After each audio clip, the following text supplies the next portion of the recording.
이제 2024년도 12월이 되었습니다. 이제 그리고 크리스마스가 다가오고 있죠.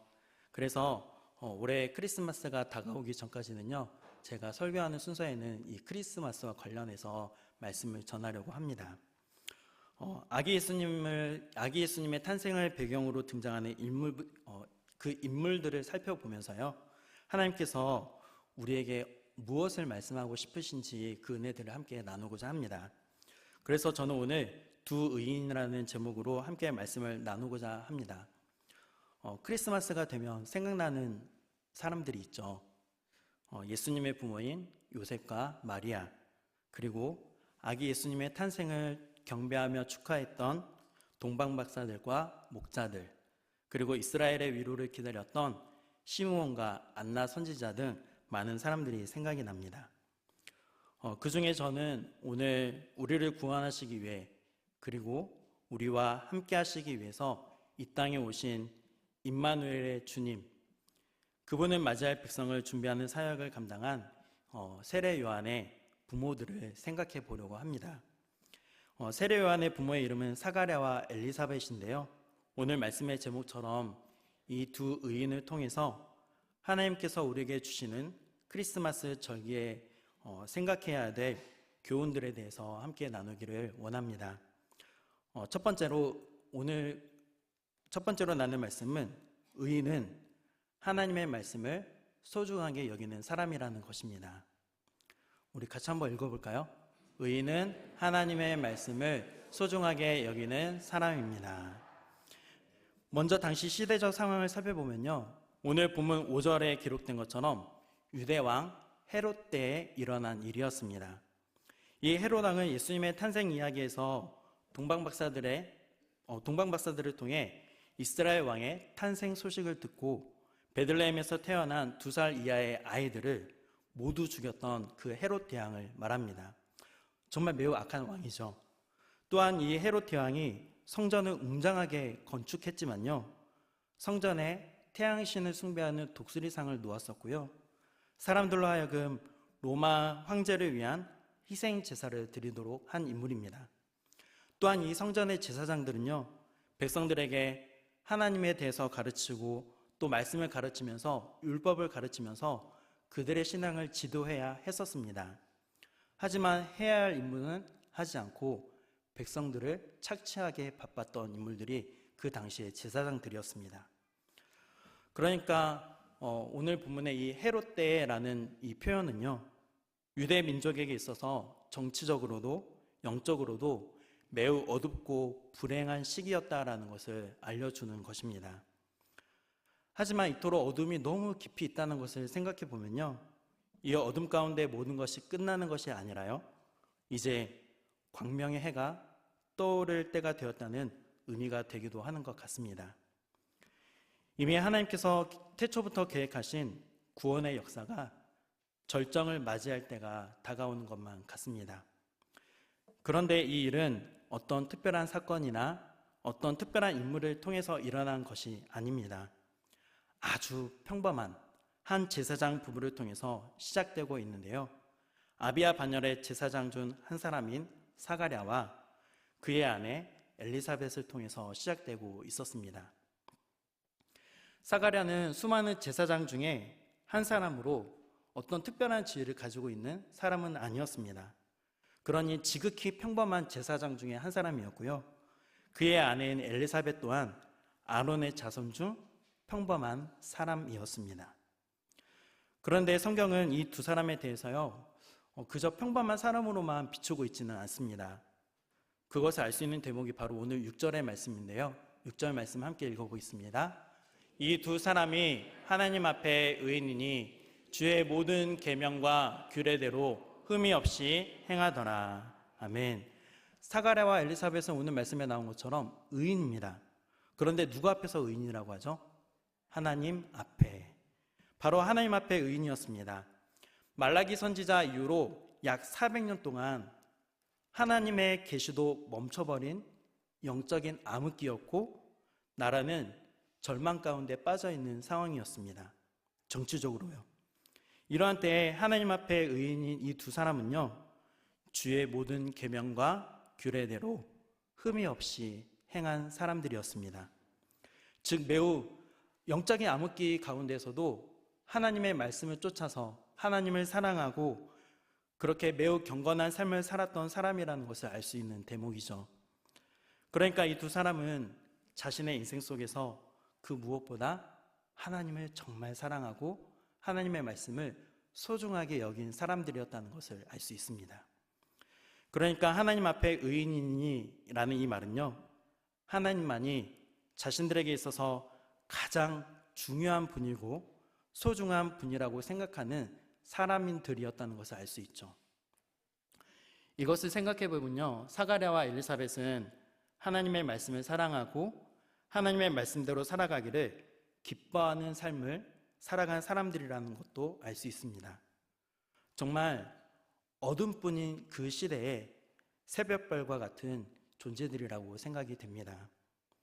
여러분, 요한계시록 14장 3절 말씀을 보시면요, 땅에서 속량을 받은 14만 4천이라고 기록되어 있는데요, 이들은 구원받은 사람들을 의미합니다.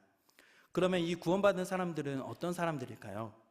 바로 이어지는 4절 말씀에서 여자와 더불어 더럽히지 아니하고 순결한 자라, 어린 양이 어디로 인도하든지 따라가는 자며 라고 말씀하고 있죠. 특별히 어린 양이 어디로 가든지 어떻게 하는 사람이라고요? 따라가는 사람입니다. 그러니까 나에게 있어서 그 무엇보다 중요한 것은 바로 주님이고요, 그 주님이 중요하기 때문에 주님이 나에게 하시는 말씀이 중요하다라고 여기는 사람입니다. 그러므로 주님의 말씀이 인도하는 대로 따라가는 사람이라는 것이죠. 이처럼 사가랴와 엘리사벳은 주님의 말씀이 인도하는 대로 따라서 살아간 의인이었습니다. 그런데 저는 이 부분에서 질문이 한 가지 생겼습니다. 모두가 영적으로 어두워져 있었던 그때에, 수많은 제사장들도 타락했었던 그때에 이 사가랴와 엘리사벳은 어떻게 하나님을 소중하게 생각하고 하나님의 말씀을 사랑하며 그 말씀대로 살아갈 수 있었을까 하는 것입니다. 사도행전에 나오는 아나니아와 삽비라 부부는 다른 성도들로부터 존경을 받고 또 명예롭게 되고자 하는 마음에서 재산을 팔았잖아요. 하지만 자기 재산에 대한 미련을 버리지 못한 인물들이었습니다. 그래서 거짓을 행한 종교적 위선자들이었습니다. 이 부부는 서로 대화하며 말을 맞추었지만요, 너무나도 잘못된 방향으로 서로를 붙들어주고 있었습니다. 그러나 오늘 본문의 사가랴와 엘리사벳은 이 두 부부는 달랐습니다. 이들은 하나님의 말씀을 붙들고 살아가도록 서로를 붙들어 주었었던 것 같습니다. 그러면 무엇이 이런 차이점을 만들어낸 것이었을까요? 먼저 1차적으로 두 사람 모두 각자가 말씀을 묵상하고 기도하는 경건의 삶을 통해 하나님과의 인격적이고 친밀한 관계를 맺었을 것이고요, 2차적으로 이 하나님과의 교제를 통해서 알게 된 사실과 깨닫게 된 사실을 부부간에 끊임없이 대화하며 하나님을 바라볼 수 있도록 서로를 붙들어 줬기 때문에 가능했던 것 같습니다. 또 한편으로는 또 이들 부부만 그랬었던 것은 아니었겠죠. 아무리 많은 제사장들이 타락했다 할지라도 전부는 아니었을 것입니다. 사가랴와 엘리사벳, 이 두 부부와 같은 또 다른 제사장 부부들도 있었을 것입니다. 그 부부들과 함께 건강한 믿음의 공동체를 이루어서 하나님의 말씀대로 살아갈 수 있도록 서로를 격려해주고 지지를 해주었을 것이라고 생각을 합니다. 그렇게 개인의 경건 생활과 공동체의 나눔 속에서요, 정말 이 어두운 뿐인 현실 가운데 하나님이 지금 어떤 일을 준비하시고 또 실행하려고 하시는지, 그리고 하나님께서 정말로 하나님께서 기뻐하시는 그 원하시는 것이 무엇인지를 늘 묵상하며 생각했을 것입니다. 여러분, 아까 말씀드렸던 것처럼요, 사가랴와 엘리사벳은 그다지 특별한 사람들은 아닙니다. 그들은 수많은 제사장들 중에 한 사람들이었습니다. 하지만 하나님은 바로 이 평범한 사람들을 통해서 일하셨습니다. 그러나 이 평범한 두 사람은 하나님 앞에 의인이었다는 것을 우리는 기억해야 합니다. 여러분, 우리는 크리스마스를 이제 기다리면서 아기 예수님을 기다리는 것은 아니잖아요. 그렇죠? 우리는 예수님의 재림을 기다리는 사람들입니다. 그렇기 때문에 재림을 기다리는 우리에게 필요한 정신이 있다면 무엇이 있을까요?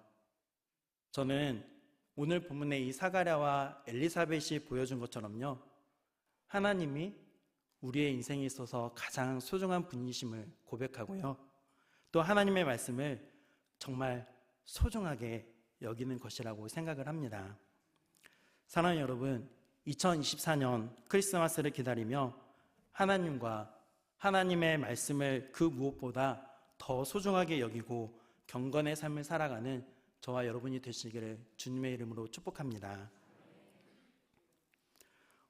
말씀을 묵상하고 간절히 기도하고 또 온 마음을 다해서 하나님을 찬양하는 경건을 통해서 또 깨닫게 되는 것이 있다면요, 배우자와 함께 서로가 함께 하나님을 붙들 수 있도록 돕고요, 또 더 나아가 우리 영광교회 공동체 지체들과 함께 나누어서요, 우리 사랑하는 지체들도 하나님과 하나님의 말씀을 소중하게 여기고 말씀대로 살아갈 수 있도록 돕는 저와 여러분이 되기를 원합니다.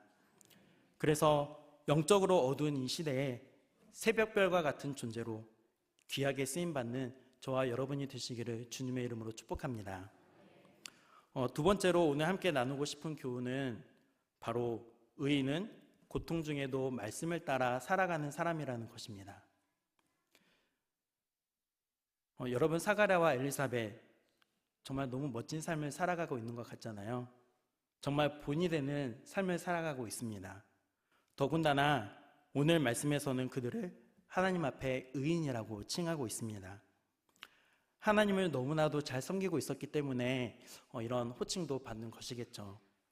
그러면 여기서 우리가 생각해 볼 수 있는 것은 무엇이 있을까요?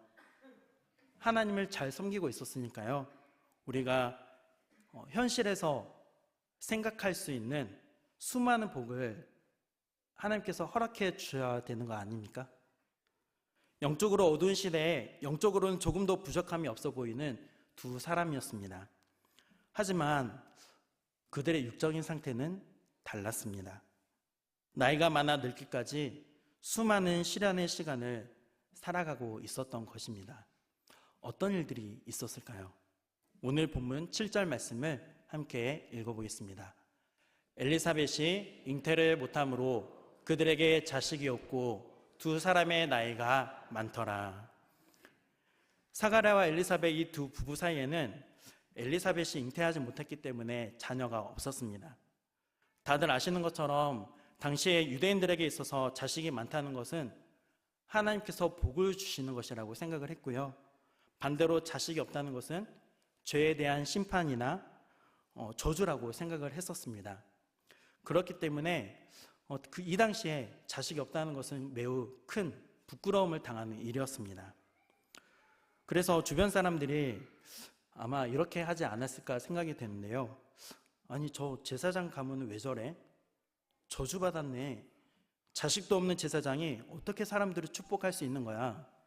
자식도 없으면서 어떻게 우리를 위해서 성전에서 성소에서 일을 할 수 있는 거지?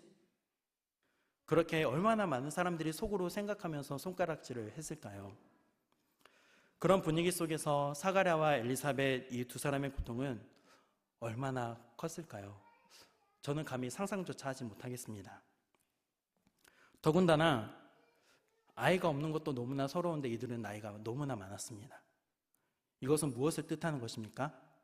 어떻게 해보려고 해도 이제는 나이가 들어서 더 이상 아이를 가질 수 없는 때까지 온 것이죠. 하나님께서 나이가 들도록 이들에게 자식을 허락하지 않으셨습니다. 그러니 이들 또한 이제는 포기하고 살아가고 있지 않았을까요? 말씀을 준비하며 이것을 생각해 보니 생각나는 사람들이 있었습니다. 바로 아브라함과 사라입니다. 사라가 아이를 낳지 못할 때 하갈에게 멸시를 당했습니다. 그리고 한나는 자녀가 없는 사실로 인해 분인나로 하여금 마음이 격분하게 되었고요, 괴로움을 겪게 되었죠. 이처럼 사가랴와 엘리사벳 또한 이루 말할 수 없는 괴로움을 당하고 있었을 것입니다. 누구에게도 정말 내세울 것 없이 마치 죄인처럼 살 수밖에 없었을 것 같습니다. 여러분, 오늘 저는 오늘 말씀을 묵상하면서요, 이 사가랴와 엘리사벳이 일상 속에서 정말 많은 손가락질을 당하고 있었고요, 또 그 부끄러움과 수치를 당함으로 많은 상처가, 그들 마음속에 정말 많은 상처가 있었을 텐데 어떻게 그런 것들을 감당하면서 살아갈 수 있었을까라는 생각을 해봤습니다. 두 사람 모두 하나님 앞에 의인이었다는 점을 생각해 보면요, 사람들의 그 수군거림 앞에서 크게 동요되지는 않았을 것 같아요. 마치 아주 미약한 바람에 촛불이 흔들리는 것처럼 살짝 흔들렸겠지만 완전히 꺾이지는 않았을 것 같습니다. 또한 동요되더라도 다시 경건의 삶을 통해 그들의 시선과 마음을 하나님께로 돌리고 일어섰을 것 같습니다. 또한 두 사람 모두 매우 경건한 사람들이었기 때문에 기도도 많이 했겠죠. 그러면 여기서 또 저는 질문이 한 가지가 생각이 났습니다. 이들은 기도할 때 어떤 내용으로 기도를 했을까? 어떻게 기도했을까? 저는 이들이 매우 솔직한 기도를 했을 것이라고 생각을 합니다. 그래서 이런 기도를 하지 않았을까 생각이 되는데요. 주님, 아이가 없음으로 인해 하나님께 저주를 받은 것이라는 말을 들으며 어려움을 겪고 있습니다. 마음이 너무나 괴롭습니다. 이 세상에서는 더 이상 소망이 없어 보입니다. 저희 부부의 처지가 소외되고 버림받은 것만 같습니다. 이러한 저희들을 기억하여 주시고 긍휼을 베풀어 주옵소서. 비록 우리의 처지가 이렇다 할지라도 계속해서 규례를 따라, 말씀을 따라 주의 성전에서 오직 하나님만을 섬기며 주의 말씀을 지키며 살아갈 수 있도록 은혜 더하여 주옵소서. 우리의 처지는 이렇다 할지라도 주님만을 더욱 사랑하겠습니다. 주님만이 우리의 전부이십니다 라고 기도했을 것 같습니다. 여러분, 이처럼 우리가 살다 보면요, 우리가 주님, 저는 이제 더 이상 아무것도 할 수 없습니다 라고 고백할 때까지 하나님은 우리가 원하는 것을 허락하지 않으실 때가 있는 것 같습니다. 그러나 하나님 어떤 분이시죠? 네, 전지전능하신 분이십니다. 우리의 필요가 무엇인지, 우리에게 있어서 베스트가 무엇인지를 분명하게 알고 계시는 분이신 줄 믿습니다. 그래서 저는 하나님께서 이 사가랴와 엘리사벳에게 이렇게 말씀하셨을 거라고 생각을 합니다. 아까 이 사가랴와 엘리사벳이 기도했던 그 기도에요, 이렇게 말씀하셨을 것이라고 생각이 되는데요. 나는 내 필요를, 너희 두 부부의 필요를 모두 알고 있단다. 너에게 관심이 아주 많단다. 그러니 걱정하지 말거라. 사랑하는 여러분, 이 하나님의 음성이 오늘 저와 여러분에게 임하고 있는 줄 믿습니다. 여러분, 우리가 세상을 살아가면서 아무리 수많은 고난과 고통과 시련을 당하여 억울해도 우리는 다시 일어설 수 있는 단서가 있습니다. 그것은 바로 날마다 우리를 주님께서 은밀히 살펴보고 계시고 우리를 기억하고 계신다는 것입니다. 그렇기 때문에 하나님은 하나님의 일을 하심으로 오직 하나님만이 우리에게 은혜를 베풀어 주시는 분이심을 깨닫게 하시는 줄 믿습니다.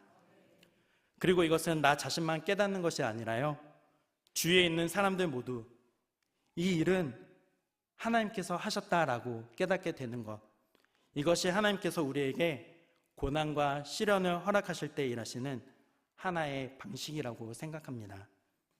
물론 항상 그렇게만 일하시는 것은 아니시지만요. 사가랴와 엘리사벳은 자식이 없어서 부끄러움과 수치를 당해온 세월이 길었습니다. 하지만 이들은 하나님과 하나님의 말씀을 소중하게 여기며 하나님의 말씀을 따라서 살아왔습니다. 그리고 하나님께 구원의 은총을 간구했을 것입니다. 그러자 어떤 일이 일어났을까요? 다들 아시는 것처럼 하나님이 이 두 사람에게 더 이상 부끄러움을 당하지 않도록 자녀를 허락해 주셨습니다. 또한 그 허락하신 자녀인 세례 요한은 주님 오실 길을 예배하는 매우 막중한 사명을 감당하는 사람으로 세워졌습니다. 사랑하는 여러분, 우리 역시도 이건 너무 불가능해, 결코 일어날 수 있는 일이 아니야, 이제는 틀렸어 라고 생각하는 그때까지 하나님께서 우리를 그 고통과 시련 가운데 놔두실 수 있습니다. 그런데 그렇게 하심으로써 하나님은 하나님을 드러내시기 위한 것일 수 있음을 우리가 꼭 믿고 살아가면 좋겠습니다. 그래서 사가랴와 엘리사벳, 이 두 의인처럼 비록 우리의 현실이 바뀌지 않는다 할지라도요, 계속해서 우리 하나님은 선하신 분이심을 믿으며 주님의 말씀을 따라서 살아갈 수 있도록 은혜를 더욱 부어달라고 기도하는 삶을 살아가는 저와 여러분이 되시기를 주님의 이름으로 축복합니다. 바로 이것이 크리스마스를 맞이하며 다시 오실 주님을 기다리는 믿음의 정신인 줄 믿습니다.